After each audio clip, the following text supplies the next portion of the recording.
तरक्की की सीढ़ियां। एक बार गांव के दो व्यक्तियों ने शहर जाकर पैसे कमाने का निर्णय लिया। शहर जाकर कुछ महीने इधर-उधर छोटा-मोटा काम कर दोनों ने कुछ पैसे जमा किए। फिर उन पैसों से अपना अपना व्यवसाय प्रारंभ किया। दोनों का व्यवसाय चल पड़ा। 2 साल में ही दोनों ने अच्छी खासी तरक्की कर ली। व्यवसाय को फलता फूलता देख पहले व्यक्ति ने सोचा कि अब तो मेरा काम चल पड़ा है, अब तो मैं तरक्की की सीढ़ियां चढ़ता चला जाऊंगा। लेकिन उसकी सोच के विपरीत व्यापारिक उतार चढ़ाव के कारण उसे उस साल अत्यधिक घाटा हुआ। अब तक आसमान में उड़ रहा वह व्यक्ति यथार्थ के धरातल पर आ गिरा। वह उन कारणों को तलाशने लगा जिनकी वजह से उसका व्यापार बाजार की मार नहीं सह पाया।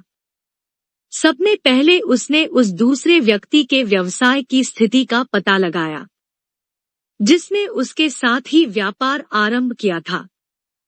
वह यह जानकर हैरान रह गया कि इस उतार चढ़ाव और मंदी के दौर में भी उसका व्यवसाय मुनाफे में है। उसने तुरंत उसके पास जाकर इसका कारण जानने का निर्णय लिया। अगले ही दिन वह दूसरे व्यक्ति के पास पहुंचा। दूसरे व्यक्ति ने उसका खूब आदर सत्कार किया और उसके आने का कारण पूछा। तब पहला व्यक्ति बोला, दोस्त, इस वर्ष मेरा व्यवसाय बाजार की मार नहीं झेल पाया, बहुत घाटा झेलना पड़ा। तुम भी तो इसी व्यवसाय में हो। तुमने ऐसा क्या किया कि इस उतार चढ़ाव के दौर में भी तुमने मुनाफा कमाया?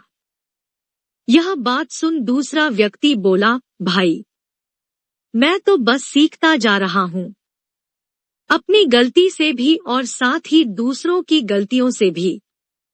जो समस्या सामने आती है उसमें से भी सीख लेता हूँ।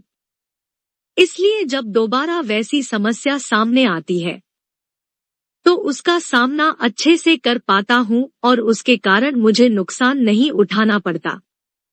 बस ये सीखने की प्रवृत्ति ही है जो मुझे जीवन में आगे बढ़ाती जा रही है। दूसरे व्यक्ति की बात सुनकर पहले व्यक्ति को अपनी भूल का एहसास हुआ। सफलता के मद में वो अति आत्मविश्वास से भर उठा था और सीखना छोड़ दिया था। वह यह प्रण कर वापस लौटा कि कभी सीखना नहीं छोड़ेगा।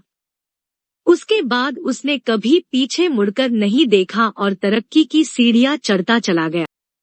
इस कहानी से हमें सीख मिलती है कि दोस्तों, जीवन में कामयाब होना है तो जीवन में हर समय सीखते रहिए। यहाँ नित नए परिवर्तन और नए विकास होते रहते हैं। यदि हम स्वयं को सर्वज्ञता समझने की भूल करेंगे तो जीवन की दौड़ में पिछड़ जाएंगे, क्योंकि इस दौड़ में जीतता वही है जो लगातार दौड़ता रहता है। जिसे दौड़ना छोड़ दिया उसकी हार निश्चित है। इसलिए सीखने की ललक खुद में बनाए रखें। फिर कोई बदलाव, कोई उतार चढ़ाव आपको आगे बढ़ने से नहीं रोक सकता।